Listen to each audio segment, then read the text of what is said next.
तो बाबा ने एक बहुत यूं कहे कि अंडरलाइन करा करके होमवर्क दिया था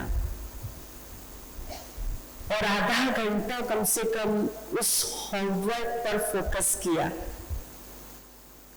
वो होमवर्क था कि एक ही स्वरूप में 5 मिनट स्थित हो जाओ और इस तरह से दिन में 5 बार अलग अलग स्वरूप का अभ्यास करो। याद आया? पहले बाबा ने कहा कि 10 मिनट कीजिए, फिर बच्चों के चेहरे देख के लगा कि कुछ ज्यादा लंबा टाइम बता दिया है तो बोला चलो 8 मिनट कीजिए, फिर कहा चलो 8 नहीं तो 7 कीजिए, परंतु 5 से कम तो बिल्कुल नहीं करना है। तो मातृ शक्ति को विशेष घर में रहने का ज्यादा से ज्यादा मौका मिलता है। मोस्टली माताएं बहनें तो घर में रहती हैं, कुछ पढ़ने लिखने या जॉब करने जाती हैं, परंतु अगर हम कोई लक्ष्य निर्धारित करें तो हो जाता है। ये तो है नहीं कि घंटों बैठ के समाधिस्थ होना है। 5-5 मिनट का वक्त 5 बार अगर हम निकाल लें तो एक तो बाबा से हमारा बुद्धि का लिंक पूरा दिन जुड़ा रहेगा, हमें उसके साथ का अनुभव होता रहेगा। फील करेंगे जैसे हम उनके आशीर्वाद के हाथ के नीचे या छत्र छाया के नीचे चल रहे हैं। खुद को सुरक्षित फील होगा। दूसरा क्या होगा कि हम 5 मिनट जिस भी स्वरूप में, जिस भी संकल्प से बैठेंगे, उसका स्वरूप इमर्ज हो जाएगा। वो हमें तो प्रैक्टिकल में काम आएगा ही, लेकिन देखने वालों को भी दिखेगा। ऐसे ही वाइब्रेशंस दूसरे भी फील करेंगे। जैसे आप सभी ने देखा हो कि ऋषि मुनि, द्वापर युग से हम किस्से कहानियां सुनते आ रहे हैं, वो जंगलों में, वनों में समाधिस्थ होकर के बैठ जाते थे लंबा समय के लिए। चाहे बरसात आए, धूप पड़े, सर्दी पड़े, उनको फर्क नहीं पड़ता था। किसी बड़े पेड़ के नीचे, कोई वट वृक्ष के नीचे, जड़ के पास ऐसे समाधिस्थ होकर बैठे हुए हैं कि वहां पर घोंसले बना लिए चिड़ियों ने, पंछियों ने, मिट्टी चढ़ गई है, जाले लग गए हैं, लेकिन वो समाधिस्थ बैठे हैं। तो ऐसा सुनने में आता है, ये सच्ची द्वापर युग की कहानियां ऋषि मुनियों की हैं कि जब उनके आभा मंडल में कोई हिंसक प्राणी आता था या कोई विषैला प्राणी, जिससे अपने नाग है, सांप है, शेर, चीता, तो उनके ओरे में आकर के ऑटोमेटिकली उनकी जो वृत्ति थी वो शांत हो जाती थी। हिंसक वृत्ति को वो त्याग देते थे और लंबा समय वहां उनके पास, उनके सानिध्य में शांति से बैठे रहते थे। कारण कि जो वो उनकी अंदर की जो शांति थी, जिसमें वो स्थित थे, उसके वाइब्रेशंस बाहर दिखाई देते थे, बाहर फैलते थे। एक ओरा के रूप में वो बाहर चारों तरफ फैलते रहते थे। उस ओरा में जो भी हिंसक प्राणी आता था या जहरीला, विषैला, कोई भी किसी भी प्रकार का जीव जंतु आता था, तो ओरा इतना प्रभावशाली था कि उनके मन चित्त भी क्या हो जाते थे? शांत हो जाते थे। तो इसीलिए आने वाले समय के लिए बाबा ने हमें बोला, बच्चे तुम भी एक एक स्वरूप में स्थित होने का अभ्यास करो, ताकि आने वाले समय में हम कुछ दे सकें। अगर खुद ही खाली होंगे तो देंगे कैसे? आजकल भी देखिए, भाई बहनें जो आ रहे हैं वो ज्ञान सुनने की लालसा से नहीं आ रहे हैं। किसी को बहुत टेंशन है, कोई डिप्रेशन में है, कोई समस्याओं में घिरा है, किसी का जीवन विघ्नों में है, कोई बहुत दुखी है, तो उससे राहत पाने के लिए वो आते हैं। अब उनके पास शांति है, राहत है, सुख है तो देंगे ना। और यदि है ही नहीं तो जो उनको चाहिए वो नहीं मिलेगा। तो अपने परिवारों में सुख शांति का माहौल क्रिएट करना है हमें। हमारे परिवार वाले यदि ज्ञान में नहीं चलते तो आप कितना भी ज्ञान सुनाइए शायद नहीं समझेंगे, या हाँ हाँ करके कान से सुनेंगे, दूसरे से निकाल देंगे। परंतु यदि मेरी जीवन में चेंजेस है और उनको दिखाई दे रहा है कि पहले क्या थे और अभी क्या है, तो कहीं ना कहीं वो अंदर ही अंदर, भले ऊपर से ना दिखाएं, कुछ दिखा भी देते हैं लेकिन कुछ अंदर ही अंदर नतमस्तक जरूर होते हैं कि जब से गए हैं ना ब्रह्मा कुमारी, इसमें काफी चेंजेस है इनके अंदर। और यदि चेंजेस नहीं है तो फिर कितना भी बड़ा भारी भरकम ज्ञान सुनाइए, तर्क वितर्क कुतर्क कीजिए, कोई प्रभाव नहीं पड़ेगा। सब प्रैक्टिकल लाइफ को देखते हैं। तो अपने घरों में भी यदि मुझे बाबा का मैसेज देना है, उनके दिल दिमाग पर छाप छोड़नी है, तो अपने जीवन के परिवर्तन से।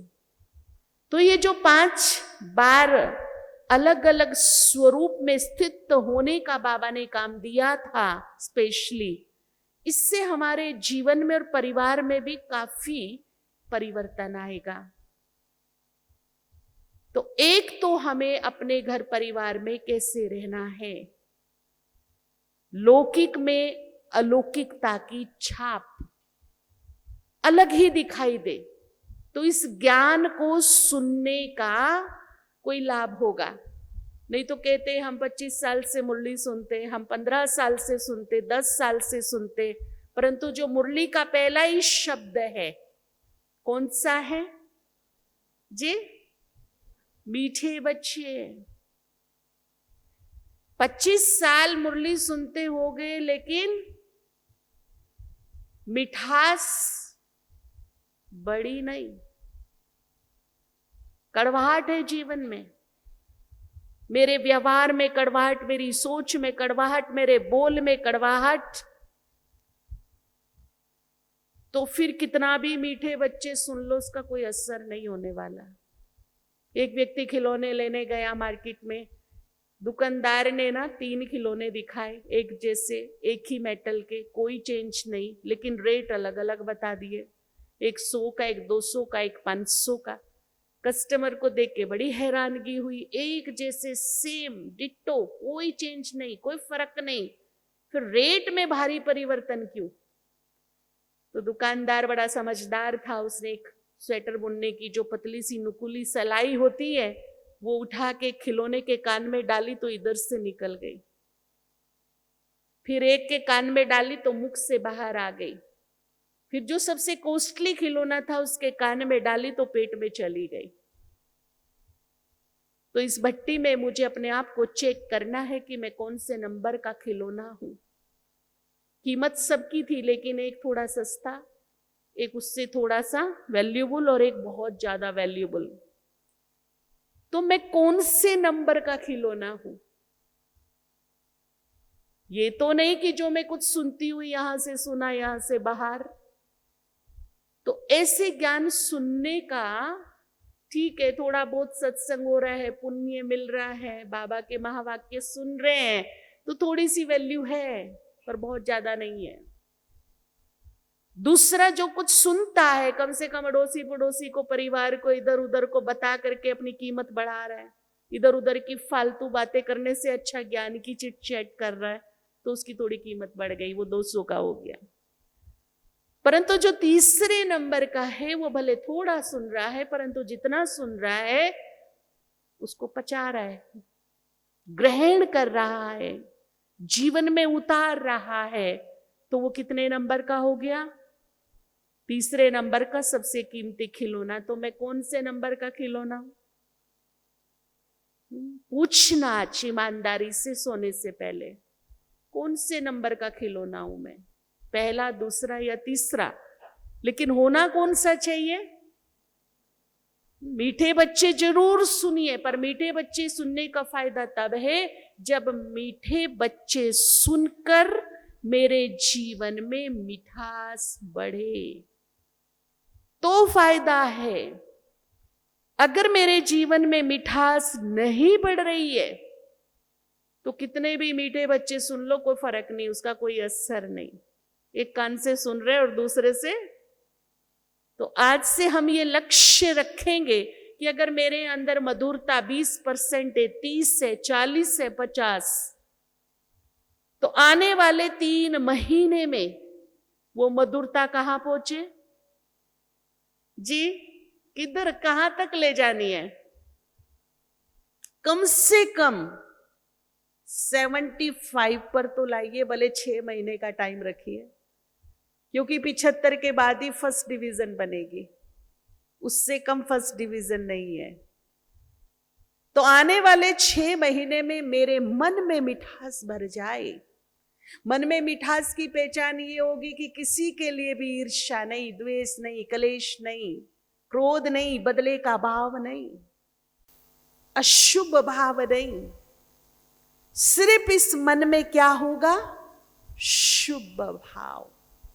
अपनों के लिए शुभ भावनाएं रखना इजी है, अपनों के लिए दुआएं रखना इजी है, परंतु जिनसे हमारी नहीं बनती, खास जिनसे कार्मिक अकाउंट थोड़े कड़े हैं, उनके प्रति भी शुभ भाव रखना, उनके प्रति भी दुआएं रखना, क्षमा भाव रखना, ये बड़ा चैलेंज है। और हमारे पास अब कोई ऑप्शन नहीं बचता समय को देखते हुए।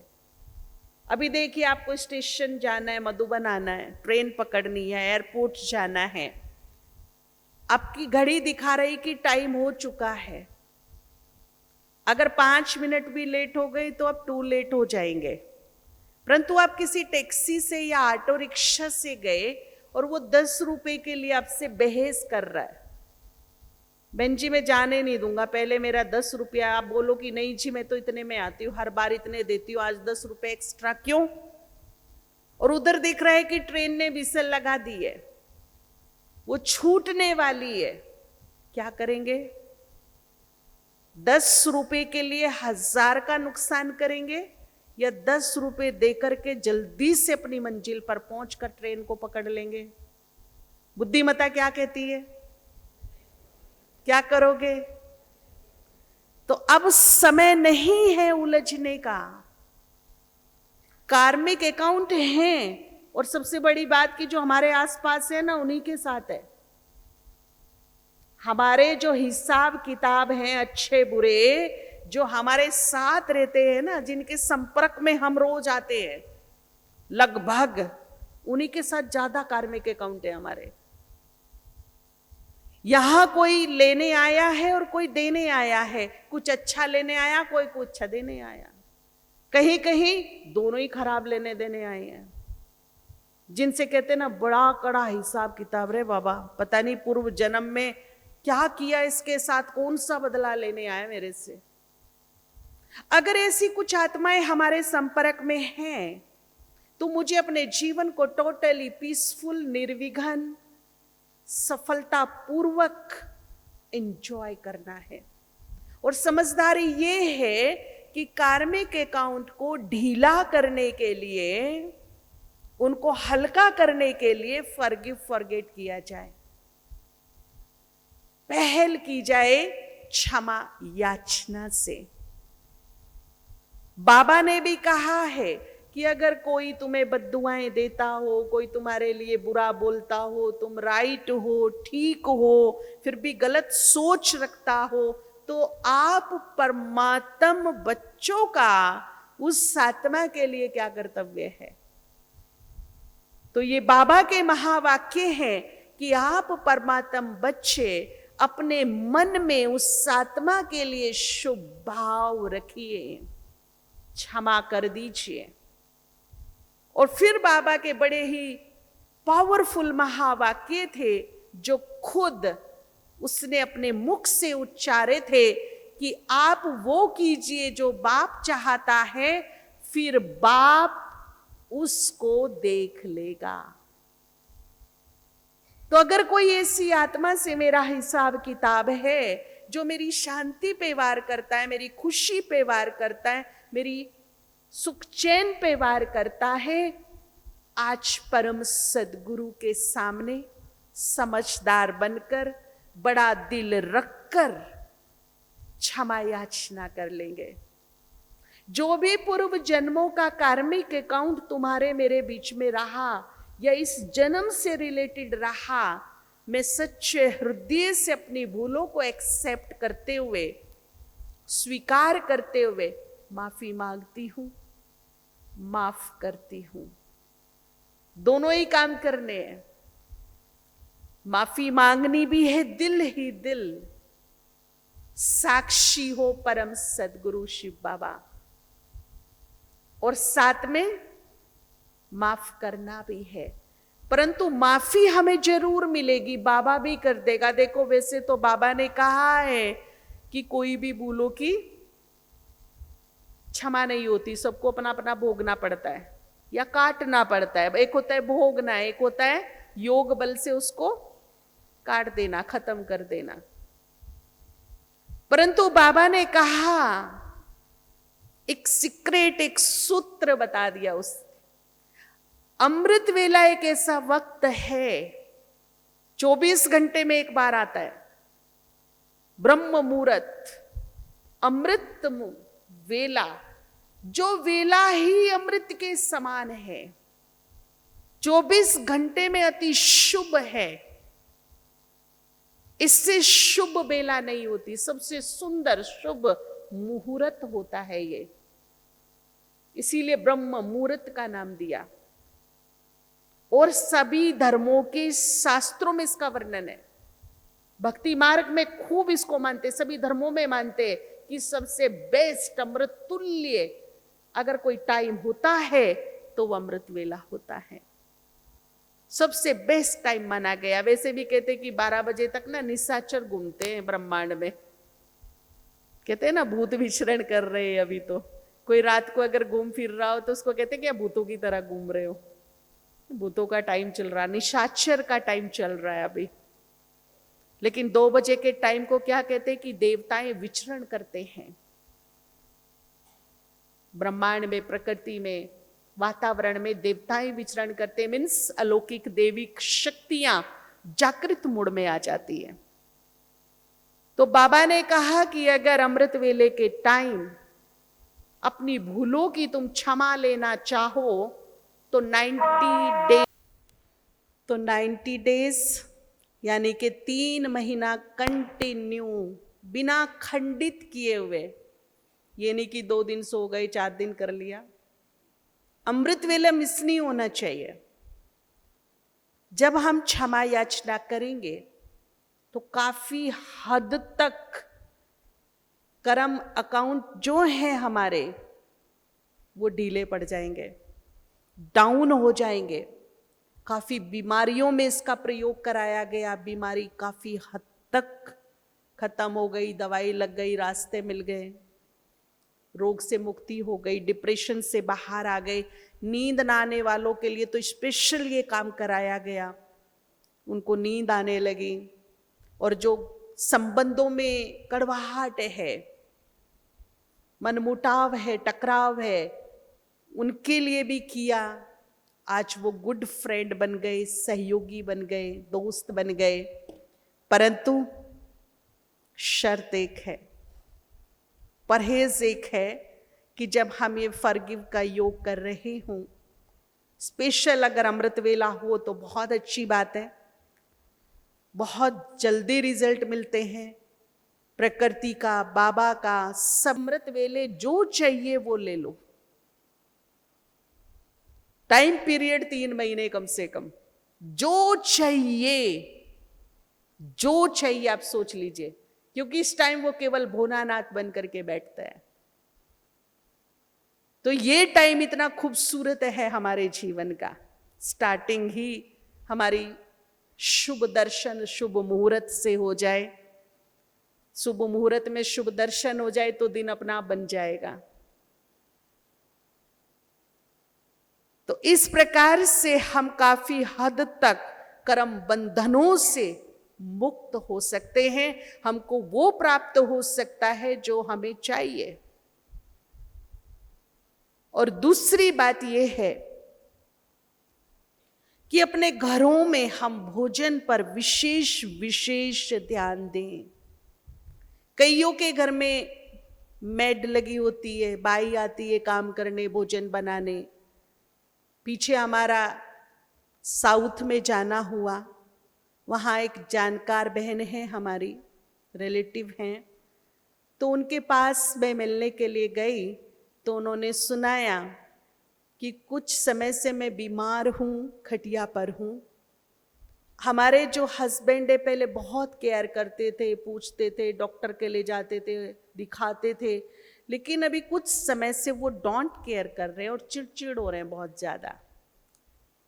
बिल्कुल देखते ही नहीं, मैं 4 दिन से बेड पर हूँ, मैंने कुछ खाया नहीं खाया, मैं बीमार हूँ, ठीक हूँ, उनको कोई परवाह नहीं है जैसे मेरी।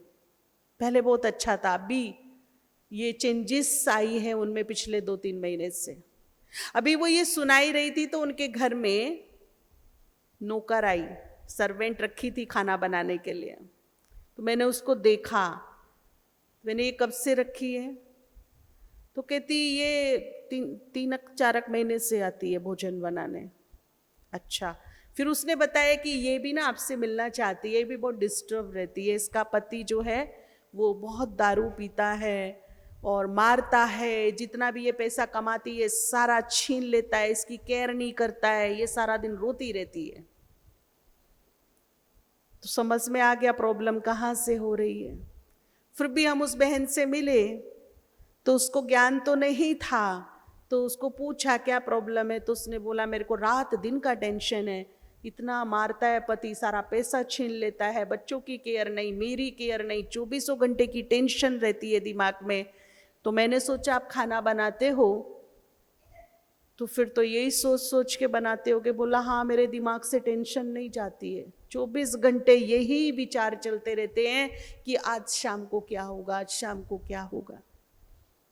समझ में आई। वो बहन तो ज्ञान में चलती थी, तो हमने उनको बोला कि अगर तुम अपने घर का माहौल ठीक करना चाहती हो तो जितना जल्दी हो इसकी छुट्टी कर दो, क्योंकि सब ही टेंशन में आ रहे थे। इतना इमीडिएट असर अन्न का हमारे मन पर होता है, इंजेक्शन की तरह असर होता है। खैर उसने बात मान ली, बड़े लोग हैं वो, 5-6 सर्वेंट तो उनके घर में रहते ही हैं। फिर ठीक है, तुम्हारी तबीयत ठीक नहीं होती, तुम तैयारी करवा लीजिए, लेकिन खाना खुद बनाइए, बाबा को भोग लगाइए, फिर परिवार को खिलाइए। और 15 ही दिन में रिजल्ट आया कि उनके सबके मन चेंज हो गए। जब उसने खुद अपने हाथों से स्वामान में रहकर भोजन बनाया, उसको सिखाया कि भोजन बनाना कोई काम नहीं समझिए आप कि कोई काम है ये, या मेरी कोई ड्यूटी जिम्मेदारी, मैं ही बनाऊं क्या, सारी उम्र बनाऊं क्या, दौरानी जेठानी में खूब चलता है, सास बहू में ये क्यों नहीं बनाती, मेरे को ही बनाना है क्या। अगर हम ऐसे भाव से भोजन बनाएंगे तो हमारे परिवारों में मनमुटाव जरूर जरूर जरूर होंगे, रिलेशन में स्वीटनेस नहीं रहेगी, परिवार टूटेगा। लेकिन यदि मैं प्रभु प्रसाद समझ करके खाना बनाती हूं, मैं भोजन बनाने को अपना तपस्या का वक्त समझती हूं कि बाबा ने ये मुझे तपस्या करने का मौका दिया है, प्रभु प्रसाद बनाने का सुंदर अवसर प्रदान किया है।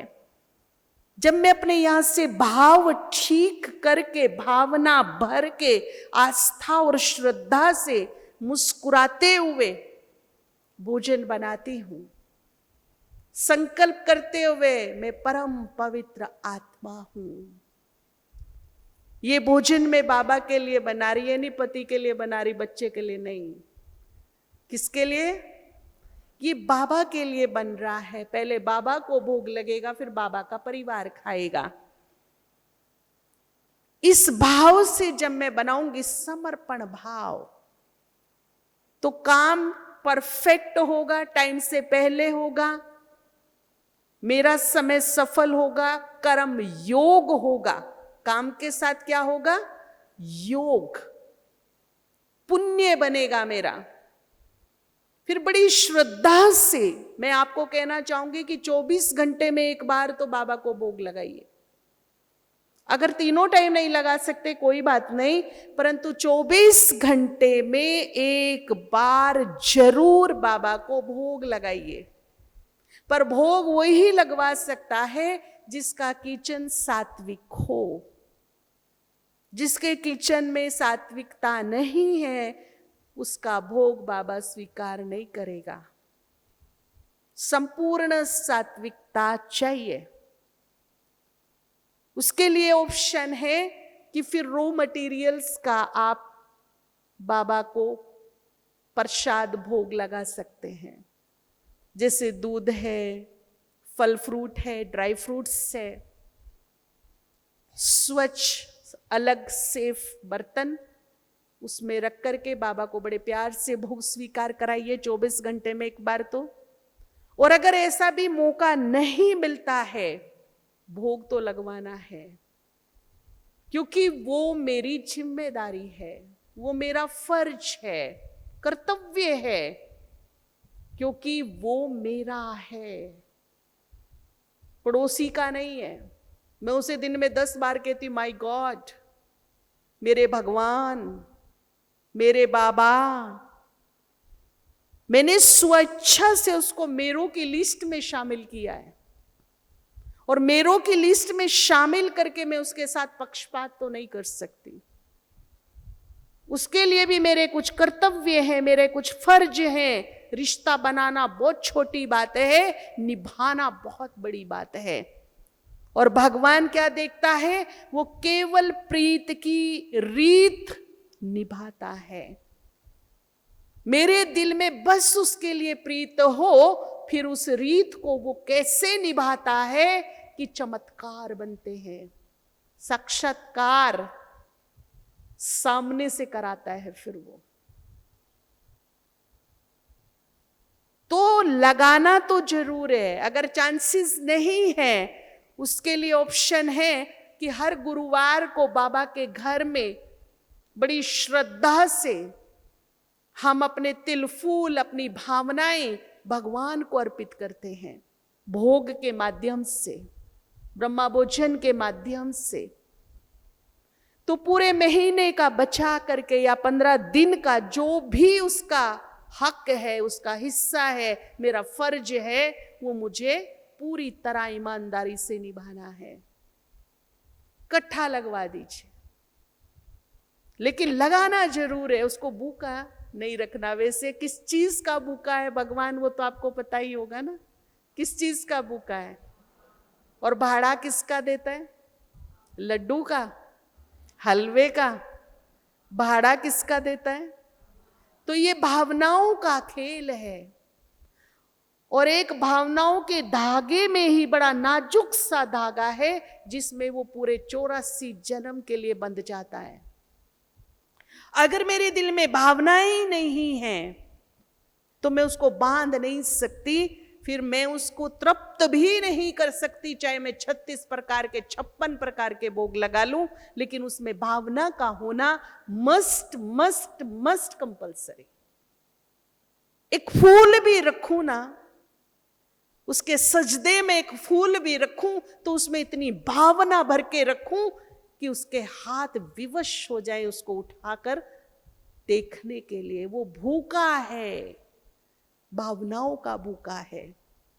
जो सारी सृष्टि की पालना कर रहा है, जो सारी सृष्टि का पालन करता है, वो खुद भूखा है। अब मुझे मौका मिला है कि मैं सृष्टि के पालनकर्ता का पेट भरूं अपनी भावनाओं से, अपने प्रेम से, और वो मौका 24 घंटे में एक बार जरूर हमको मिलता है। हर गुरुवार आता है हफ्ते में, साल में 52 गुरुवार आते हैं, तो उसको भी आप एंजॉय कर सकते हैं खुले दिल से, स्वेच्छा से, बड़ी श्रद्धा से, बड़ी भावना से। पीछे कोरोना काल में इतने अच्छे अनुभव भोग के आए, मैं आपको क्या बताऊं। एक माता सूरत साइड की, हॉस्पिटल में एडमिट, ऑक्सीजन लेवल बिल्कुल डाउन, खुद उसको ये लगने लगा कि मैं नहीं बचूंगी, इतना डाउन ऑक्सीजन उसका। लेकिन उसको लगा कि पता नहीं कब मेरा शरीर छूट जाए, तो जाते जाते मैं भोग तो लगवा दूं बाबा को। भोग में बड़ी आस्था उसकी। तो उसने अपनी बहन जी को फोन किया, वैसे तो लॉकडाउन लगे हुए थे, उसने अपनी बहन जी को फोन किया, बहन जी कल गुरुवार है, आप मेरी तरफ से बढ़िया भोग लगवाइए और कम से कम 21 ब्राह्मणों के घर भिजवा दीजिए। बाबा के बच्चे जो थे ज्ञान में चलने वाले, मेरे जीते जी इतना काम कर दो, मुझे नहीं लगता मैं बच पाऊंगी। तो बहन जी ने कहा चलो हम प्रयास करेंगे, आपकी ओर से कल भोग लगाएंगे और कोशिश करेंगे भाई बहनों के घर में भिजवाने का। तो मैं चाहती हूं कि कल जो मैं भोग लगवा रही हूं उसे ब्राह्मण जरूर खाए। तो बहन जी ने भोग लगाया, उधर भोग लग रहा था, इधर उसकी कहीं सुनवाई नहीं। गर्म पानी चाहिए, नहीं मिल रहा है, ठंड लग रही, कंबल चाहिए, नहीं मिल रहा है, कोई केयर नहीं, क्योंकि डॉक्टर लिमिटेड थे, पेशेंट बहुत ज्यादा थे, चाह के भी नहीं हो रहा था। गरीब अमीर सबका भान खत्म हो गया था, सब एक जैसे बराबर ट्रीटमेंट हो रही थी सबकी। थोड़ी देर में क्या होता है, एक नर्स गर्म बोतल पानी का लेकर भागी भागी उसके पास आती है बिना बुलाए। फिर थोड़ी देर में एक ब्लैंकेट भी लेकर के आती है, उसकी इतनी सेवा, इतनी केयर करती है कि दोपहर तक वो स्टेबल हो गई और 3 दिन में ठीक होके घर वापस आ गई, या तो जा रही थी। इतने सुंदर रिजल्ट भोग के आए। एक माता ने बाबा को कहा, बाबा मैं आपको भोग लगाना चाहती हूँ, हॉस्पिटल में 10 दिन से हूं, परंतु कैसे लगाऊं। अमृत वेले वो बाबा को बात कर रही है, फोन पे बात कर रही है, भाई जी को पूछ रही है, भाई जी मैं तो भोग लगाना चाहती हूँ, पता नहीं मेरा कब प्राण पखेरु उड़ जाए। क्योंकि जिसका ऑक्सीजन डाउन चला गया तो उसको भरोसा नहीं था कि हम घर लौट आएंगे वापस।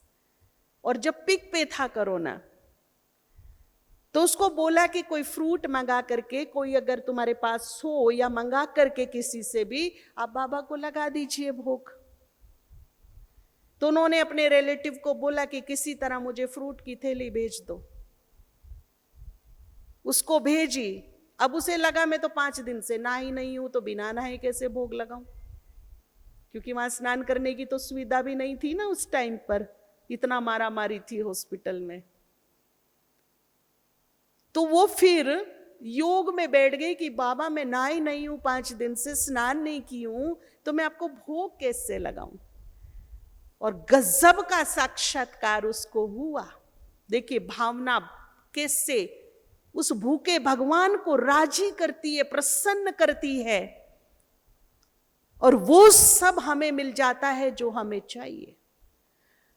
उसने क्या देखा, उसे लगा कि जैसे मैं नींद में गई, लेकिन वो नींद नहीं थी, पर मैंने क्या देखा कि महाज्योति से रंग बिरंगी किरणें मेरे ऊपर पड़ रही है, जैसे फुव्वारा पड़ता है, उसमें मैं स्नान कर रही हूं प्रकाश में, पूरा स्नान हो गया है। और फिर बाबा ने कहा बच्ची तेरा स्नान हो गया, अब तुम भोग लगा सकती हो। तो इतनी सुंदर हमारी जब भावनाएं होती हैं तो वो प्रसन्न होता है, वो राजी होता है। तो कहने का भाव ये है कि भोजन बनाना हमारा तपस्या का टाइम है, ये कोई काम नहीं, ये कोई बोझ नहीं, ये कोई ड्यूटी नहीं, मैं ही बनाऊं क्या, सारी उम्र मुझे ही बनाना क्या। मैं आज आपसे कहना चाहूंगी, यदि आपका मूड खराब है, किसी भी कारणवश, भोजन को डिले कर दीजिए, भले भूखे रह लीजिए, परंतु वो विष वाला भोग प्रसाद ना बाबा को लगाइए और ना ऐसा भोजन परिवार को खिलाइए, पता नहीं कितनों के दिमाग खराब होंगे उसे खा के। घर जो सुखी संसार है उसमें अशांति पैदा होगी। हमारे वाइब्रेशन तेजी से हर चीज में समा जाते हैं। एक रिसर्च हुई, आप सभी को पता होगा, जल पर। कुछ वैज्ञानिकों ने 2 गिलास पानी के भर के रखे मेज पर, ऐसी ही सभा थी, तो उनमें से 50 लोगों को बुलाया गया। गिलास पर लिख दिया गया, एक पर लिख दिया लव, प्रेम, और एक पर लिख दिया गया हेट, नफरत। एक गिलास यहां, एक यहां, एक ही जैसा पानी, एक ही जैसे गिलास, एक ही जैसे कागज पे लिख के चिपकाया गया। 50 लोगों को बुलाया कि पढ़ते हुए उतर जाओ नीचे। स्टेज पर आए, लव हेट पढ़ते हुए नीचे गए। फुल नाइट उन्हें छोड़ दिया गया। फिर जो एक कैमरा होता है, इंस्ट्रूमेंट, जो चेक करता है कि क्या चेंजेस आए पानी में, तो बड़े जबरदस्त चेंजेस थे पानी में। जिस पे लव लिखा था वो डायमंड शेप का था, बड़ी सुंदर वेव्स थी उसके अंदर। लेकिन जिस पे हेट, नफरत लिखा था, वो जैसे गंदा पानी नाली में बहता है ना, काला काला, वैसा रूप ले चुका था, जैसे इसमें कीचड़ घोल दिया हो। अब सोचने की बात यह है कि मेरे शरीर में सबसे ज्यादा तत्व कौन सा है? कितना % है? केवल लिखने मात्र से ये हाल हो गया। अगर यहां 2400 घंटे गुस्सा रहेगा, चिड़चिड़ रहेगा, नफरत रहेगा, ईर्ष्या रहेगा, बदला का भाव रहेगा, तो मेरे अंदर के पानी का क्या हाल होगा?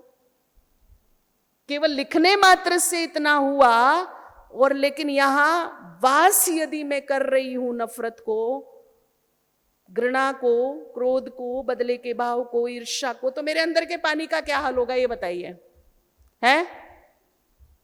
इसीलिए मेडिकल साइंस कहती है कि आजकल जो रोग बढ़ रहे हैं ना, ये किसके कारण बढ़ रहे हैं? मन के, मन में पनपने वाले विकारों के, गंदगी के, कमियों के।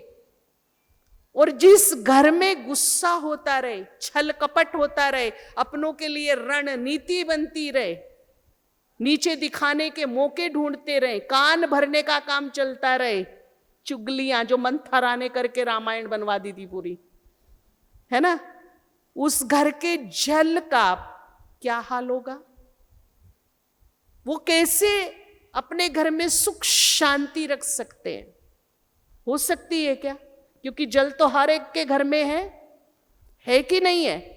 सुबह से लेकर शाम तक परचिंतन, चुगली, निंदा, क्रोध, नफरत, गुस्सा, चिड़चिड़ापन, अपशब्द, हर चीज में से वाइब्रेशन निकल रहे हैं।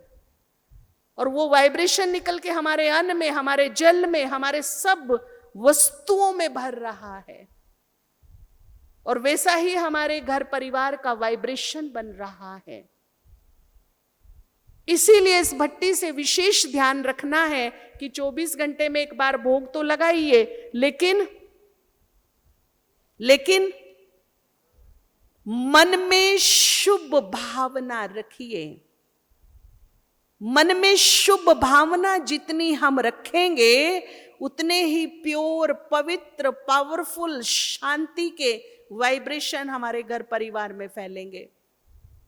हमारे घर का जल ऐसे ही वाइब्रेशन को ग्रहण करेगा, अन्न में वैसे ही वाइब्रेशन भरेंगे।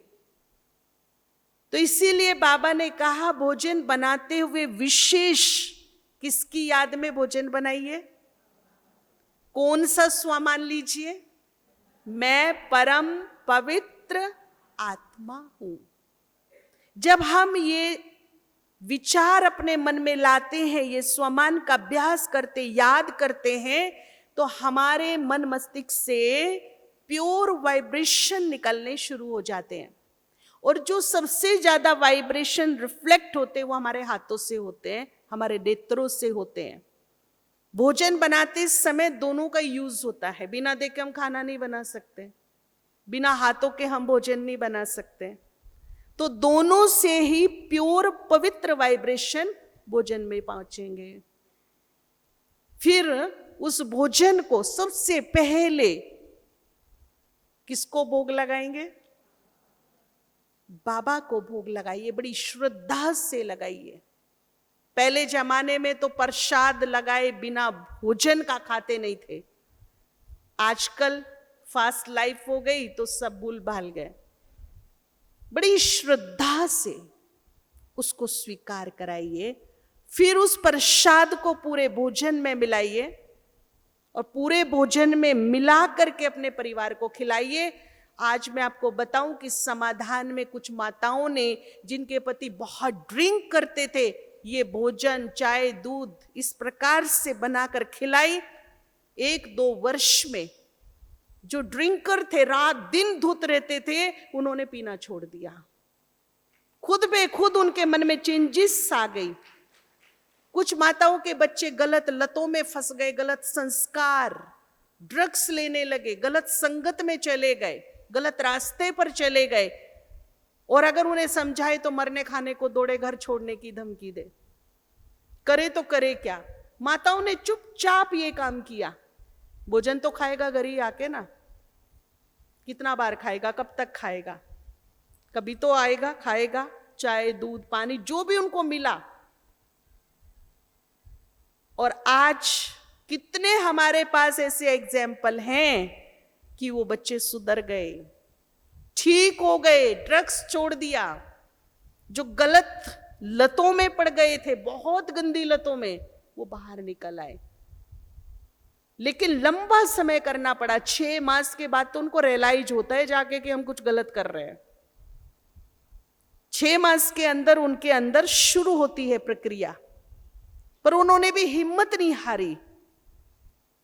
आज वो अपने बच्चों को आबू लेकर आई मिलाने के लिए कि ये ऐसा था, इतना बुरा हाल था, जीवन नरक बन गया हमारा, एक ही था, ऐसे ड्रग्स लेने लगा, क्या क्या पता नहीं, दुनिया भर की चीजें वो खाने पीने लगा। अब मुक्त हो गया, जीवन सुखी हो गया। पीछे गुवाहाटी गए हम लोग, छोटा सा बच्चा 11वीं क्लास का, उसे पता चला ब्रह्मा कुमारी इसके बारे में, यही उसको बताया कि ऐसे ऐसे आप कीजिए, और आज वो बच्चा ज्यादा से ज्यादा आश्रम पे सेवा देता है, इतना सुधर गया। और अपना आप हंस हंस के बताता है, मैं ऐसा था दीदी, लेकिन मम्मी के भोजन ने, जादुई भोजन ने, बाबा के भोग ने मुझे ठीक कर दिया। हर गुरुवार को वो अमृत लेके जाती, अपने बच्चे को पिलाती। ये जो गुरुवार का भोग है ना, ये भी बड़ा जादुई है, बड़ा जादुई। पीछे हम महाराष्ट्र में एक जगह गए, बीड करके एक जगह थी, तो वहां बताया कि एक माता आती है, उसकी बेटी मेडिकल करने के लिए गई, खूब डोनेशन, खूब महंगा पढ़ाई होता है आजकल मेडिकल का, पता नहीं कितने लाख दे करके उसको भेजा हॉस्टल पढ़ने के लिए, पर बच्ची को इतना टफ लगा पढ़ाई वो कि वो नहीं कर पा रही थी। और अब पैसा पापा का इतना लग गया, पढ़ाई मेरे से नहीं हो रही, काफी दिन तक वो इस टेंशन में रही और बाद में खुद को हैंग कर लिया। अकेली लड़की थी। तो माता डिप्रेशन की 4th स्टेज में, यानी कि आधी पागल। तो किसी ने बताया ब्रह्मा कुमारी में डिप्रेशन का इलाज होता है, राजयोग सिखाया जाता है। अब वो लेकर तो आया, लेकिन हालत ऐसी थी कि सुनने लायक हालत नहीं थी। वो ज्ञान सुने बैठकर ऐसी हालत नहीं थी, कपड़े उलट पिलट, बाल बिखरे हुए, मुंह से पानी निकल रहा है, उसको क्या ज्ञान सुनाए? वो समझेगी भी नहीं ऐसी स्थिति में। तो लकीली गुरुवार का दिन था, बाबा का जल रखा था, तो बहन को संकल्प आया कि इसको जल पिला देते हैं। थोड़ा सा जल पिलाया, फिर थोड़ा सा भोग दिया खाने को, और बहन ने कहा कि कुछ समय इसको लेके आइए, हम मेडिटेशन रूम में बिठाएंगे, इसको वाइब्रेशन देंगे और इसको बाबा का चार्जेबल भोग खिलाएंगे, प्रसाद खिलाएंगे। तो 1-2 महीने तक ये प्रक्रिया चलती रही, धीरे धीरे उसमें सुधार आना शुरू हो गया।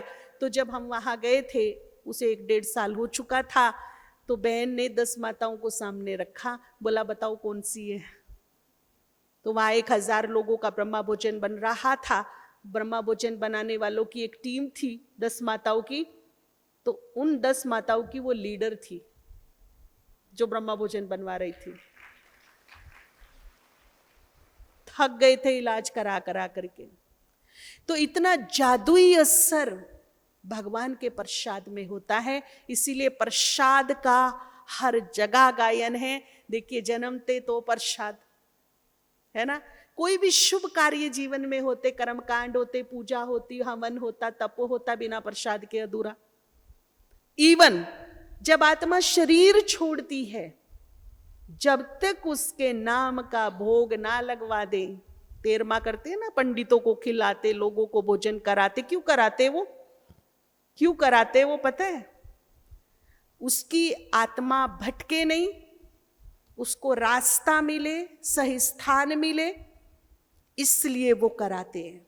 यानी कि मरने के बाद भी प्रसाद का बड़ा भारी महत्व है।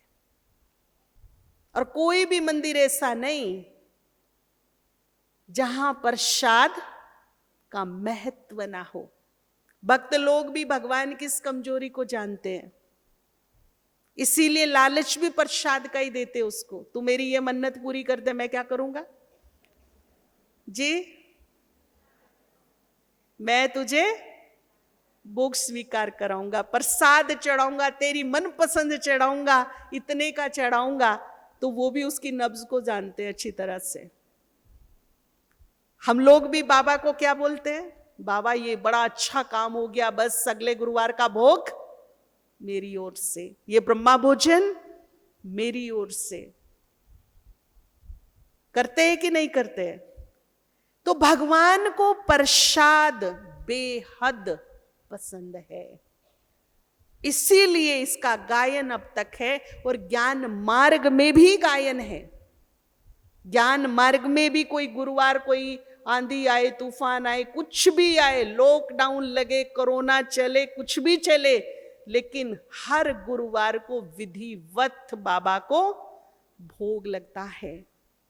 और जबकि आपने देखा होगा, आप भी प्रसाद बाबा को लगाते हैं, यहां भी लगता है, अन्न का दाना इधर से उधर नहीं होता है, जू का तू, फिर भी हम लगाते हैं। ठीक है, अन्न का दाना तो वो स्वीकार नहीं करता है, अभोक्ता है, परंतु एक चीज नहीं छोड़ता है। बताइए क्या है? क्या नहीं छोड़ता? भावना नहीं छोड़ता। भूखा किसका है? भाड़ा किसका देता है? तो भावना का होना मस्ट कंपलसरी। बिना भावना के प्रसाद भगवान के काम का नहीं है। लेकिन आजकल क्या हो गया, प्रसाद में स्वार्थ भर दिया हमने। मेरा ये काम हुआ, मेरा ये काम हो जाए। भावना कम, स्वार्थ ज्यादा। इसीलिए जितना महत्व उसका होना चाहिए, जितना चमत्कार उसका होना चाहिए, उतना नहीं होता। अच्छा, दूसरी बात, यदि जीवन में भोगनाएं आ गई हैं, कष्ट आ गए हैं, तो बहुत सुंदर तरीका है, भोग लगाइए, भोगनाएं मिटाइए। भोग लगाने से भोगनाएं डाउन हो जाती है। आप सभी ने देखा होगा, जब जीवन में कोई आपदा, कोई मुसीबत, कोई प्रॉब्लम आती है, तो हम अपने गुरुओं के पास, ज्योतिष आचार्यों के पास राय सलाह लेने के लिए जाते हैं। और जब बुरा वक्त चल रहा होता है, तो वो कहीं ना कहीं इनडायरेक्टली हमसे, हमारे हाथ से छोटे बड़े कुछ ना कुछ पुण्य कराते हैं। देखा होगा ना भाई, 5 पंडितों को खिला देना, पंछियों को खिला देना, मछलियों को दे देना, कंबल बांट देना, मंदिर में चढ़ा देना, कुछ ना कुछ इनडायरेक्टली वो हमारे हाथ से ना इमीडिएट पुण्य कराते हैं। जैसे ही पुण्य हमारे बढ़ते हैं, पुण्य राइज होते हैं, तो पुण्य का प्रभाव जैसे बढ़ेगा, तो जो भोगनाएं पाप के कारण आई है, कोई ना कोई पाप कर्म मेरे से हुआ है, चाहे इस जन्म में हुआ या पूर्व जन्म में हुआ, जब उसका प्रभाव सामने आता है तो भोगनाएं आती हैं, कष्ट आते, दुख आते, तकलीफ आती, समस्या आपदा मुसीबतें आती। तो जैसे ही पुण्य का प्रभाव बढ़ता है, वैसे ही पाप का प्रभाव क्या हो जाएगा? डाउन हो जाता है। और जो भोगनाएं हैं, कष्ट है, मुसीबतें हैं, तकलीफें हैं, वो क्या हो जाती हैं? डाउन हो जाती हैं। तो अगर इमीडिएट पुण्य मुझे चाहिए, इमीडिएट पुण्य चाहिए, तो मैं क्या करूं? स्पेशली घर में तो मुझे लगाना ही है, लेकिन अब मुझे पुण्य ज्यादा चाहिए, तो गुरुवार का ध्यान रखेंगे हम। बाबा कहते बच्चे भी तुम्हारे माथे कौन सी दशा बैठी है? ज्योतिष शास्त्र में बृहस्पति दशा का बड़ा भारी महत्व है। बृहस्पति का मतलब क्या है? वृक्ष प्लस पति, बृहस्पति संस्कृत का शब्द है।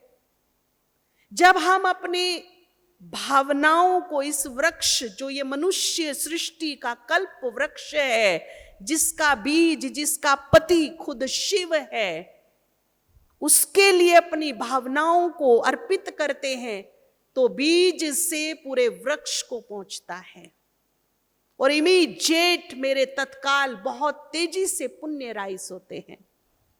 आपके घर में कोई वृक्ष है, वो सूख गया है, आपको संकल्प आया मुझे जल देना है, तो सूखे हुए आपने टहनी देखी, पत्ते देखे, फूल देखे, कली देखी, लेकिन जल कहां दोगे?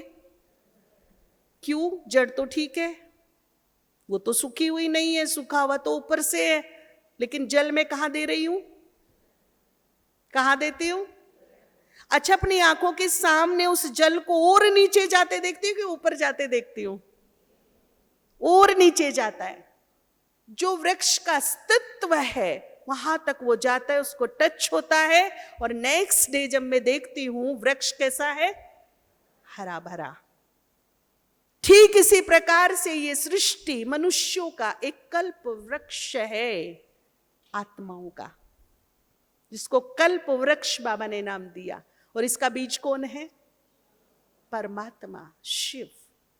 तो जब उसके निमित्त में अपनी भावनाओं का जल उसको अर्पित करती हूं, तो बीज से जड़ और जड़ से पूरे वृक्ष को ऑटोमेटिकली पहुंच जाता है और इमीडिएट मेरे पुण्यों में बढ़ोतरी होती है। और इससे मेरी भोगनाएं क्या होनी शुरू हो जाती है? डाउन होनी शुरू हो जाती है। भारत में कहते हैं, हिंदू धर्म में खास की पंडितों को, ब्राह्मणों को खिलाना महादान, अन्नदान महादान माना गया। हर शुभ अवसर पे पंडितों को, ब्राह्मणों को जरूर खिला। अभी श्राद्ध आएंगे, बेचारे जो पंडित है ना, श्राद्ध में 15 दिन में उनके 10-10 किलो वजन बढ़ जाते हैं, क्योंकि कई कई घरों में खाते हैं, लिमिटेड ब्राह्मण होते हैं आजकल। तो ब्राह्मणों को खिलाना हिंदू धर्म में बड़ा महत्व का माना जाता है, बड़ा ही अनमोल दान माना जाता है। ये कहते हैं कि ब्राह्मणों को खिलाने से ग्रहचारी टल जाती है, पुण्य बढ़ जाते हैं। आई एम सॉरी, मुझे माफ कीजिएगा अगर यहां कोई बैठा हो ब्राह्मण, तो मैं सबके लिए तो नहीं बोल रही हूं, पर आजकल के ब्राह्मण कैसे हैं? जीवन में सात्विकता खत्म हो गई, उनके तामसिकता आ गई। ऐसे कितने ब्राह्मण हैं हमारे संपर्क में जो हैं तो वैष्णव। सत्यनारायण की कथा सुनाएंगे, पूरा सावन बुक है, परंतु वो खुद बताते, जो ज्ञान मार्ग में आ गए, हमसे मिलते जुलते फ्रेंडली रहते हैं, कहते हमारे घर में एक टाइम तो नॉनवेज जरूर बनता है। वैसे हम वैष्णव हैं। एक नहीं, कितने हमारे पास ऐसे भाई बहने हैं जो हमारे पास ही हैं, वो अपने घर की कहानी बताते हैं। महाराष्ट्र में भी एक ने बताया, पुणे के पास, बोला कथावाचक है, बड़े प्रसिद्ध इस इलाके के हमारे पिताजी, पर अंडा मॉर्निंग में जरूर बनेगा, शाम को नॉनवेज मटन कुछ तो बनेगा।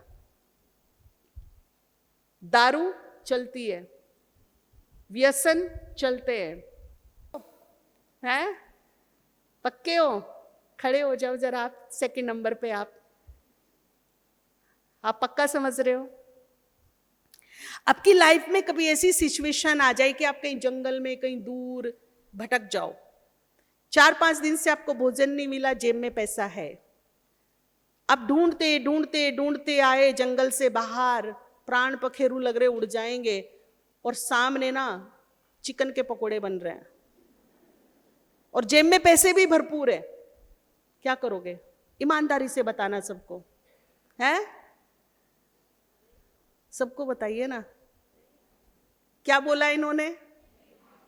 कैसी पंडित है ये बताइए, कैसा ब्राह्मण है ये? धरत परिये पर धर्म ना छोड़िए। हम मर तो सकते हैं पर अपने नियमों से कॉम्प्रोमाइज, अपने सिद्धांतों से कॉम्प्रोमाइज कभी नहीं कर सकते। और ये केवल एक की कहानी नहीं है, ये तो एक एग्जाम्पल दिया उठा करके। इस सभा में कितने लोग ऐसे बैठे हैं जो इस तरह के सिद्धांत अपने जीवन में रखते हैं। एक बार ब्रह्मा बाबा से किसी ने पूछा, बाबा आपके नियम ना बड़े टाइट है, आपका ज्ञान बड़ा अच्छा है, परंतु नियम इतने टाइट हैं कि नियमों को देख के लोग कम आते हैं। एक गुजराती आया था, तो बाबा को एडवाइस किया कि आप अपने नियमों के मामले में ना थोड़ा पोलाइट हो जाइए, तो लाखों की भीड़ लगेगी। तो बाबा ने कहा, देखो भाई, बाबा को भेड़ बकरी वाली भीड़ नहीं चाहिए, क्योंकि जो भेड़ बकरी चलती ना भीड़ में चलती है, झुंड में चलती है। बाबा को तो शेर चाहिए, और शेर जंगल के एरिया में अकेला होता है, परंतु जब दहाड़ता है ना पूरे एरिया को हिला के रख देता है। जिसमें नियमों पर और सिद्धांतों पर चलने की ताकत नहीं है, वो खाक युग बदलेगा। बताइए, उसमें युग बदलने की ताकत है क्या? कोई ताकत नहीं उसमें।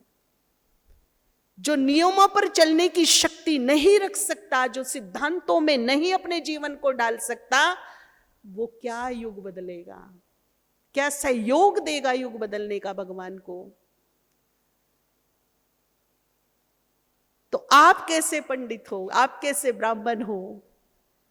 वो केवल नाम के रह गए और यहां काम के ब्राह्मण बैठे हैं सब। अभी भी पानीपत में देखिए ऐसे पवित्र युगल हैं।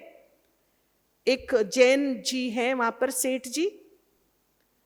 सेंटर के सभी जो पवित्र युगल हैं, कपल, साल में एक बार उनका ब्रह्मा भोजन रखता है। उनके पांव धोता है, उनको सजाता है, चुन्नी पहनाता है, बहनों को बुला के बढ़िया से बढ़िया भोजन बनवाता है, उनको खिलाता है। कहता है पवित्र ब्राह्मणों को खिलाने से बड़ा दान कुछ भी नहीं, सबसे बड़े ब्राह्मण है ये। तो यहां जो हम बाबा को भोग लगाते, उस माता ने कहा ना 21 ब्राह्मणों को तो जरूर खिला देना दीदी लॉकडाउन में भी, क्योंकि मेरे प्राण पखेरु निकलने वाले हैं, ऑक्सीजन बहुत डाउन जा रही है मेरी। तो क्या असर होता है? यहां पर एक कुमारी, पवित्र कुमारी, कन्या, अगर उसे हम खड़ा कर दे तो वो 100 ब्राह्मणों पे भारी पड़ती है। एक कन्या के मुख में भोग गया, यानी कि 100 ब्राह्मणों का बल मिला, पुण्यों का।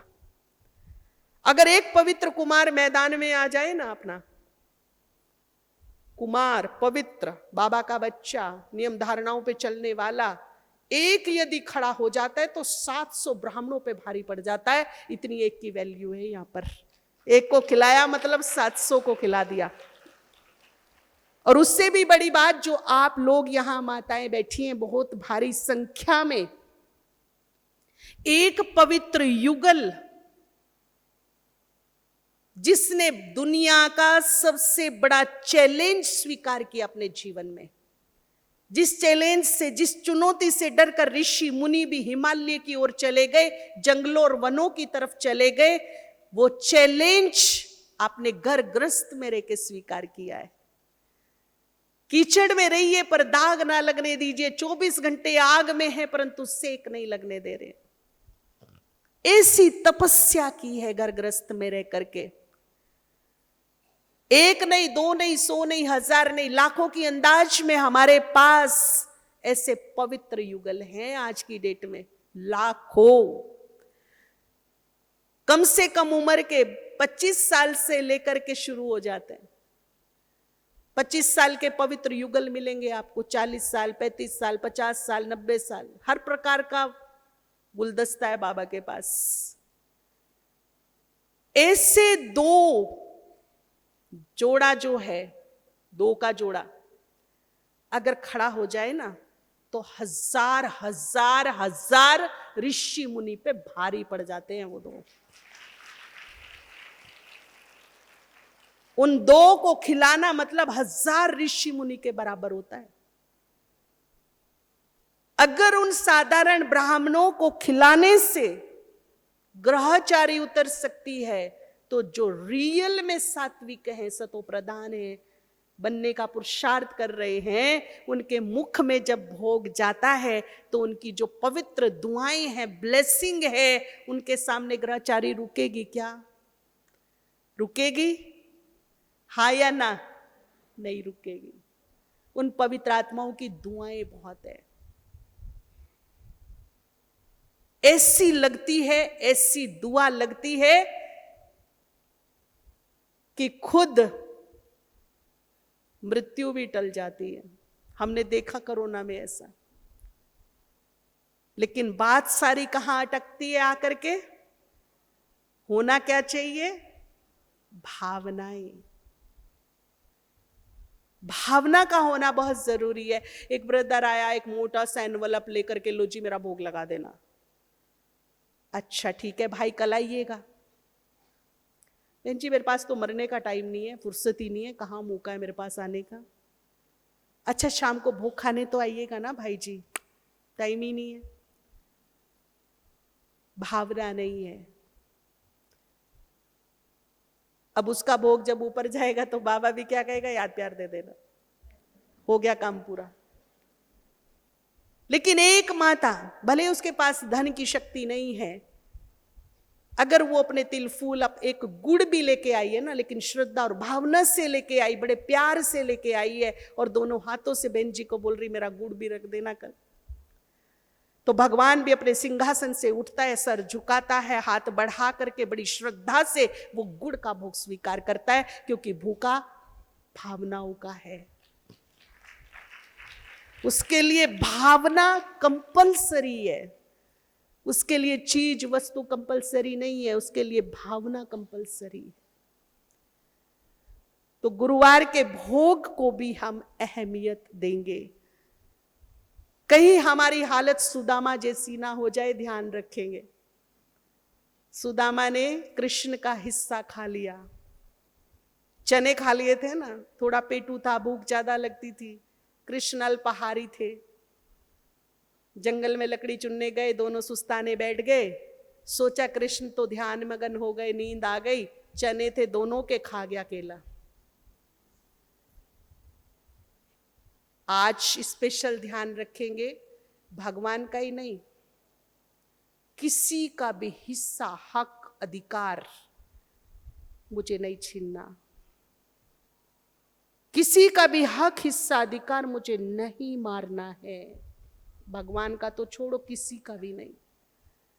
अगर मैं ऐसा किसी के साथ कर रही हूं, वैसे तो नहीं कर रहे होंगे, लेकिन अगर गलती से ऐसा किसी के साथ कर रही हूं, जाने अनजाने में ऐसा हो गया, तो सावधान, विद पनिशमेंट एक का डबल देना पड़ेगा। आज नहीं तो कल देना पड़ेगा, बहुत बुरी तरीके से देना पड़ेगा।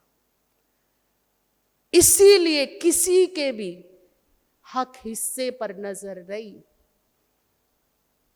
और भगवान के भी नहीं। या तो मेरा मत बोलो, ओ माय गॉड क्यों बोला मेरा, और यदि मेरा बोला तो मेरे के लिए कुछ फर्ज होते हैं, मेरे के लिए कुछ कर्तव्य होते, कुछ निभाई जाती है मेरों में।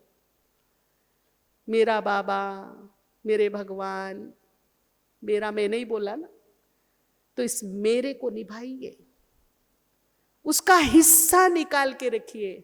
मेरी थाली में अगर उसने एक रोटी परोसी है ना, तो एक निवाला उसका हिस्सा तो मेरे में निकालने की ताकत होनी चाहिए कि नहीं? हाँ या ना? हाँ या पड़ोसी का मेरा नहीं है, पड़ोसी निकाल ले अपने आप, मेरा तो वास्ता ही नहीं पड़ेगा उससे। पड़ेगा कि नहीं पड़ेगा? जब सबसे वास्ता टूटेगा तब उसी से वास्ता पड़ेगा। जब कोई नहीं होगा ना, तब वो ही वो होगा। इसलिए बना कर रखिए, गुड फ्रेंड बनाइए। मेरों के लिस्ट में सबसे पहला नाम उसका होना चाहिए, सबसे पहला नाम उसका हो। मेरे घर का हेड वो हो, मेरे घर की सारी हेडक उसकी हो। अपने घर का हेड बना लीजिए उसको, तो उसका हिस्सा जरूर निकाल के रखना है। सुदामा को सद्बुद्धि तो आई जब लुट पिट गया, कंगाली से बेहाल हो गया, तन ढकने को कपड़ा नहीं, सर ढकने को छत नहीं, खाने को अन्न नहीं, भूखे प्यासे बीवी बच्चे मर रहे हैं। तब संकल्प आया जाके अपने सखा से तो मिलूं। परंतु भारत की कल्चर है बड़ी सुंदर, आज आप भी नोट करना इस कल्चर को और इसको जीवित रखना। ये भारत की खूबसूरत संस्कृति है जिसे हम जीवित रख सकते हैं। मृत्यु को छोड़कर अगर किसी के घर जाया जाए तो खाली हाथ मत जाना कभी। किसी के दरवाजे पर अगर हम खाली हाथ जाते तो बड़ा अपशगुन मानते हैं। खाली हाथ केवल मृत्यु के टाइम जाया जाता है, अन्यथा नहीं। भले ही कुछ नहीं है ना, एक कटोरी शक्कर लेके जाइए, पर खाली हाथ मत जाइए किसी के दरवाजे पर। कुछ तो आपके हाथ में हो जब अपने प्रियजन से मिलने जा रहे हो। अगर ऐसा नहीं है तो आज से शुरू करेंगे, संस्कृति को हम कायम रखेंगे, क्योंकि ये भारत की संस्कृति है और भारत की संस्कृति के सामने पूरा विश्व नतमस्तक होता है। ठीक है ना? अब उसे लग रहा है सुदामा को कि जाना तो है, परंतु मेरी टूटी फूटी झोपड़ी में कुछ है ही नहीं, मैं लेके क्या जाऊं? मैं प्रिय सखा के पास जा रहा हूं, कुछ तो चाहिए ना। तो उनकी धर्म पत्नी देखिए कितनी संस्कारी, एक तरफ बच्चों के भूख से प्राण निकल रहे हैं और दूसरी तरफ 3 मुट्ठी चावल है। चाहती थी वो अपने बच्चों को खिला सकती थी, पर उसने अपनी संस्कृति का धर्म पालन किया। कहा अगर 3 मुट्ठी आज खिला भी दिए, कल फिर वही नौबत है, शाम को फिर वही नौबत है। इससे अच्छा तो ये 3 मुट्ठी मेरी सबसे बड़ी दौलत, इसे ले जाओ आप। त्याग की भावना, त्याग में भाग्य समाया होता है, इस बात का हम ध्यान रखेंगे।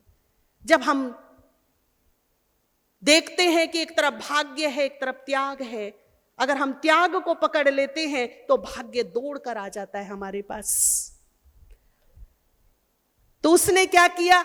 उसने भाग्य को नहीं, त्याग को पकड़ा, और उसके पास फिर भाग्य किस तरह से आया वो आप सभी को पता है। सुदामा के पास गए, बोली ये 3 मुट्ठी चावल पूरी ही झोपड़ी में मेरी सबसे बड़ी दौलत। एक तरफ चावल की तरफ देखता है, एक तरफ भूख से तड़पते मरते बच्चों को देखता है, क्या करूं? हिम्मत देती है कि जाओ कान्हा के पास लेके जाओ। बड़ी जैसे हीरे मोती को संभाल के ले जाते, उस पोटली को संभालते हुए पहुंचा। फिर राज दरबार में क्या क्या हुआ वो आप सबको किस्से कहानियों में पता है। कहानी है, एक प्रेरणा देने के लिए मैं आपको सुना रही हूं ये सब। अब मुद्दे की बात आती है, शाम का टाइम है नुमा शाम का टाइम, लेकिन भाग्य का सूर्य उदय होने वाला है। अब संध्या काल के टाइम में भाग्य का सूरज उगने वाला है। दोनों आमने सामने हैं, एक गलती की भरपाई करा रहे हैं कृष्ण। सुदामा इतने दिनों बाद आए, खाली हाथ आए। अब आप बताइए, जिसकी पूरी द्वारिका सोने की, जिसका सिंहासन सोने का, उसे कुछ चाहिए? चाहिए किसे था? तो कभी कभी जो हम भूले जाने अनजाने में करवा देते हैं, कर देते हैं, भगवान किस तरह से अपनापन देकर, रिस्पेक्ट देकर, सम्मान देकर उस भूल को ठीक कराता है। इसी तरह से सुदामा की भूल भी ठीक कराई। बड़े हक से, बड़े अधिकार से बोला कुछ नहीं लाए मेरे लिए। अब लाया तो है, परंतु सिंहासन सोने का, घर सोने का देख के बेचारे को लज्जा आ रही, शर्म आ रही है कि कैसे दूं 3 मुट्ठी चावल। लेकिन बड़े हक अधिकार से कान्हा उसको झपट लेते। अच्छा, बचपन की आदत अभी भी नहीं गई, अभी भी छुपा रहे हो, ये तो मेरे हैं। लेकिन कृष्ण के लिए वो किसी हीरे से कम नहीं थे, क्योंकि उसमें दोनों की कूट कूट के भावना भरी थी। पोटली खोली तो उसे एक एक चावल हीरा दिखाई दे रहा था। उसने एक मुट्ठी भरी मुंह में डाली और कहा, जा सुदामा, एक लोक तेरे नाम। फिर दूसरी मुट्ठी खाई और बोला, जा सुदामा, दूसरा लोक भी तेरे नाम किया। अब तीसरी मुट्ठी भरने ही वाला था तो उनकी धर्मपत्नी ने आके हाथ पकड़ लिया, पूरा देव मंडल, अरे ये क्या कर रहा है भाई, चावल के बदले लोक दे दिए। तो वो कहती है, अरे कृष्ण, हमारा भी तो हिस्सा है, हमें भी तो दो। तीसरा लोक भी देने वाला था। अब उनकी धर्मपत्नी उनसे कह रही है कि अपने मित्र के, अपने दोस्त के प्रेम में इतने भाव विभोर हो गए कि अपना सब कुछ देने चले हो। तीनों लोक वार दिए उसके ऊपर। तब देखिए कहानी सुनाने का मतलब क्या था, क्या जवाब दिया, क्या जवाब ऊपर वाला देता है हमको। उसने कहा कि मेरे मित्र के पास उसकी पूरी ही दौलत 3 मुट्ठी चावल थे, वो बड़े भाव से, बड़ी श्रद्धा से मेरे लिए ले आया। अब उसकी बारी खत्म, अब बारी मेरी शुरू होती है। उसकी बारी तो खत्म हो गई, उसने अपना दिल दिखा दिया मुझे, दिल में अपने भावों को दिखा दिया कि उसके भाव क्या है मेरे लिए। अब उसकी बारी खत्म, अब भरपाई करने की बारी मेरी है। अगर वो पूरी ही दौलत बिना संकोच के मेरे लिए ले आया, तो अब बारी मेरी है कि मेरे पास मेरे सहित जो कुछ है बिना संकोच के मैं इस पे वार दूं। यही ऊपर वाला कहता है कि बच्चे एक बार दिल से कह दे कि मैं तेरा हूं, मेरा सब कुछ तेरा है, फिर देख मेरे पास जो कुछ है ना, मैं तेरे ऊपर कैसे वारता हूं उसको। मेरा भी सब कुछ तेरा हो जाएगा। केवल एक बार दिल से कहिए तो सही। सोने से पहले पता नहीं कब, कहां, किस मोड़ पर मेरे प्राण पखेरु उड़ जाए, कुछ कह नहीं सकते, एक पल की भी गारंटी नहीं है। हर दिन सोने से पहले भगवान को बोल के सही, मैं तेरी, मेरा सब कुछ तेरा, ताकि कम से कम मैं बुद्धि से तो समर्पित हो जाऊं उसको। और मेरा है क्या, मैं लाई क्या थी, मेरे पास तो कपड़े भी नहीं थे क्या? जब जाऊंगी कपड़े होंगे, मेरी अलमारी भरी होगी, लाखों लाखों की साड़ी होंगी, गहने होंगे, परंतु मेरे पास 2.5 गज का कफन, वो भी किसी और का, उसमें भी जेबें नहीं, वो भी पसंद का नहीं। है कुछ मेरा? जिसने दिया उसको जीते जी अर्पित कर दीजिए। एक माता, जब हमारा यज्ञ बेगरी लाइफ से गुजर रहा था, लेकिन वो इतनी अनन्य गांव में रहने वाली, इतनी निश्चय बुद्धि, उसने सोचा मैं कुछ बाबा को मदद करूं। इतना गरीबी से हमारा यज्ञ चल रहा है अभी फिलहाल, एक टाइम रोटी खाते थे, एक टाइम फाका मारते थे, ऐसी हालत थी। वो पूरे ही दिन में 1 रुपया कमाती थी, 12 घंटे खेतों में मजदूरी करती थी, 3 बच्चे थे, चवन्नी बचानी शुरू कर दी। एक मटका रखा मिट्टी का, सच्ची कहानी सुना रहे हम आपको। एक मिट्टी का हांडी जैसा मटका रखा, उसमें 25 पैसे रोज जमा करने लगी। उसने 25 पैसे कहां से बचाए कि शाम का खाना खाना छोड़ दिया, अपना हिस्सा छोड़ दिया। मैं शाम को भूखी रहूंगी। आप सोचिए 12 घंटे काम जो कर रहा है, उसको भोजन चाहिए कि नहीं चाहिए? लेकिन उसकी भावना इतनी भगवान के लिए, उसकी श्रद्धा इतनी पुण्यों के लिए, तो उसने पेट पर पट्टी बांध करके 25 पैसे जमा करने शुरू कर दिए। 1 साल बीता, 2 साल बीता, 3 साल बीता, भर गया, काफी बड़ा था। अब 3 साल के बाद उसको माउंट आबू जाने का अवसर प्राप्त हुआ, तो मन में आया, हाँ इसको भी लेके जाती हूँ, जो मैंने इकट्ठा इतनी श्रद्धा से किया है। उसने एक लाल कपड़े में वो हांडी बांधी। उस समय कोयले की ट्रेन चलती थी, वो धीमी धीमी चलती थी। बैठ गई लेके जनरल डिब्बे में। अब बेचारी की आंख लग गई जयपुर के आसपास कोई चढ़ा और उसका मटका उठा के ले गया। जब आंख खुली तो वो मटका नहीं था। उसको ऐसा लगा मैं लुट गई, पिट गई, बर्बाद हो गई, मेरा सब कुछ खत्म हो गया। इतनी रोई, रोती रोती बदुबन गई, आंखें सूज गई उसकी, और जाके बच्चे की तरह बाबा के सामने रोने लगी, बाबा मैं लुट गई। इस तरह से मैंने पैसा इकट्ठा किया था। आप सोचिए कि उसने हर दिन अपने पेट पे पट्टी बांधी शाम को और 25 पैसा बचाया, और उसका वो चोरी हो गया। ऐसे फबक फबक के रोने लगी बाबा के सामने कि करूं क्या मैं तो लूट गई, मैं बर्बाद हो गई, मेरे इतनी सालों की मेहनत तपस्या सब खत्म हो गई चोरी चोर करके। अभी बाबा ने कहा कि बच्ची, बड़े तसल्ली से, बड़ी सांत्वना से सुन रहे थे, उसके बड़े प्यार से आंसू पोछे, सर पे हाथ रखा और बोला कि बर्बाद तू नहीं हुई, बर्बाद तो वो चोर हो गया जो ले गया करके। चोरी तेरी नहीं, चोरी तो उसने कर ली जाने अनजाने में, अपने भाग्य की, अपने नसीब की लकीर लगा दी जन्म जन्म के लिए। तेरी चोरी नहीं हुई है। और बहुत ही काम की बात बाबा ने बोली, जो हम सबको शिक्षा लेनी चाहिए इस चीज से। बाबा ने कहा कि बच्चे, जिस दिन तूने संकल्प किया था कि बाबा को देना है, उसी दिन उसी क्षण बाबा के खाते में तेरा जमा हो गया था, तेरा चोरी नहीं हुआ।